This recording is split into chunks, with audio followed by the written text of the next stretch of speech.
Hi friends, வணக்கம் and welcome to my channel தருணின் சுவையரும்பு. ஃப்ரெண்ட்ஸ், இந்த வீடியோவில் அங்கன்வாடியில் கொடுக்குற சத்து மாவில் ஒரு ரெசிபி பார்க்கலாம். இது ரொம்பவே டேஸ்டி அண்ட் ஹெல்த்தியும் கூட. ஒரு வயசுக்கு மேலே உள்ள குழந்தைங்களுக்கு இந்த மாதிரி செஞ்சு கொடுத்தீங்கன்னா ரொம்பவே விரும்பி சாப்பிடுவாங்க. இந்த ரெசிபியை எப்படி செய்யறதுன்னு வீடியோக்குள்ளே போய் பார்க்கலாம். வீடியோக்குள்ளே போகிறதுக்கு முன்னாடி நம்மளோட சேனல் சப்ஸ்கிரைப் பண்ணாதவங்க சப்ஸ்கிரைப் பண்ணிக்கோங்க. கூடவே இருக்கிற பெல் ஐக்கானையும் கிளிக் பண்ணிக்கோங்க. வாங்க வீடியோக்குள்ளே போகலாம்.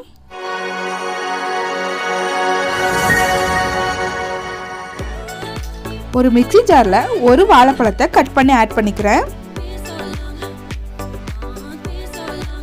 வாழைப்பழத்தை ஆட் பண்ணதுக்கு அப்புறமா ஒரு டேபிள் ஸ்பூன் அளவுக்கு வெல்லத்தை துருவி ஆட் பண்ணிக்கிறேன்.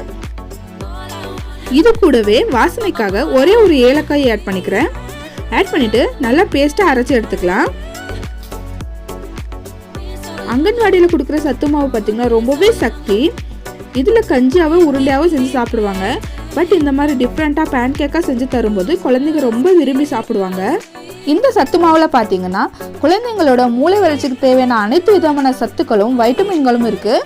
அதனால இதை தவறாமல் குழந்தைங்களுக்கு கொடுங்க, ரொம்பவே நல்லது.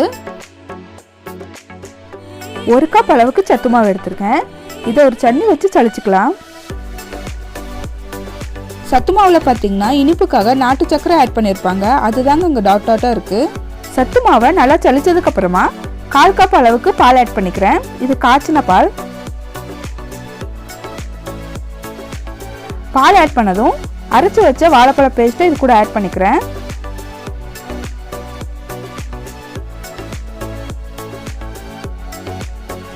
இது எல்லாத்தையும் ஆட் பண்ணதுக்கு அப்புறமா கொஞ்சமா தண்ணி ஆட் பண்ணிக்கிறேன். தண்ணி ஆட் பண்ணிட்டு நல்லா கலந்து விட்டுறலாம்.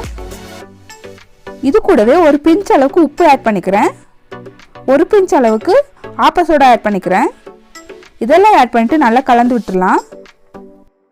கலந்து விட்டதுக்கு அப்புறமா ஒரு மணி நேரம் இதை அப்படியே விட்டுறலாம். 1 மணி நேரத்துக்கு அப்புறமா கொஞ்சமா தண்ணி ஆட் பண்ணி இட்லி மாவு கன்சிஸ்டன்சிக்கு கரைச்சி விட்டுக்கிறேன். நல்லா கலந்துக்கு அப்புறமா பார்த்தீங்கன்னா இந்த அளவுக்கு இருக்கும் கன்சிஸ்டன்சி. அடுப்பில் தோசைக்கல் வச்சுருக்கேன். தோசைக்கல் ஹீட் ஆனதும் இதில் ஒரு கரண்டி மாவு எடுத்து ஊற்றிட்டு ரொம்ப பரப்பி விடாமல் ஒரு சின்ன அளவுக்கு பரப்பி விட போகிறேன். ரொம்ப பரப்பி விடாதீங்க, அப்போ நல்லா இருக்காது. கொஞ்சம் மொத்தமாக இருக்கணும். ஆப்பம் ஊற்றுற மாதிரி ஒரு சின்ன அளவுக்கு ஊற்றிக்கலாம். இந்த அளவுக்கு ஊற்றுனதுக்கு அப்புறமா 1/2 டீஸ்பூன் அளவுக்கு நெய் ஆட் பண்ணிக்கலாம். நெய் ஆட் பண்ணதுக்கு அப்புறமா லோ ஃப்ளேமில் வச்சு ஒரு பக்கம் 10 நிமிஷமும் இன்னொரு பக்கம் 10 நிமிஷமும் நல்லா குக் பண்ணி எடுத்துக்கலாம். க்ளோஸ் பண்ணி குக் பண்ணிக்கோங்க. ஹை ஃப்ளேமில் வச்சிங்கன்னா வெளியே வெந்துடும், ஆனால் உள்ளே வெந்திருக்காது. இன்னொரு பக்கம் திருப்பி போட்டு அதையும் ஒரு 10 நிமிஷம் லோ ஃப்ளேமில் குக் பண்ணிக்க போகிறேன்.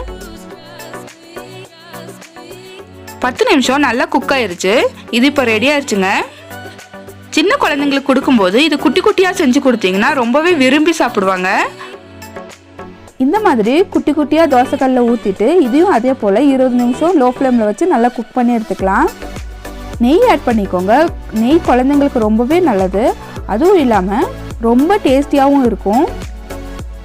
இதில் நான் வாழைப்பழம் ஆட் பண்ணியிருக்கேன். நீங்கள் ஆப்பிள் இல்லைன்னா பேரிச்சப்பழம் இந்த மாதிரி எந்த ஃப்ரூட்னாலும் ஆட் பண்ணிக்கலாம்.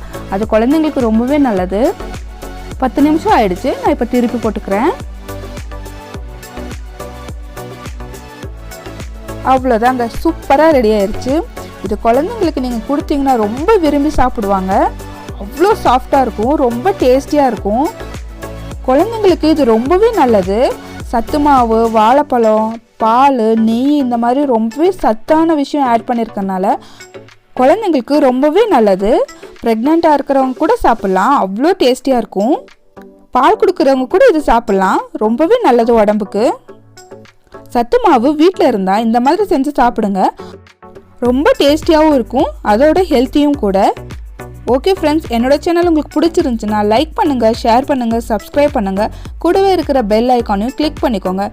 நான் எப்பப்பெல்லாம் வீடியோ அப்லோட் பண்ணுறேனோ அப்போல்லாம் உங்களுக்கு நோட்டிஃபிகேஷன் உடனுக்குடனே வந்துடும். தேங்க்ஸ் ஃபார் வாட்சிங். அடுத்த வீடியோவில் சந்திக்கலாம். Bye friends.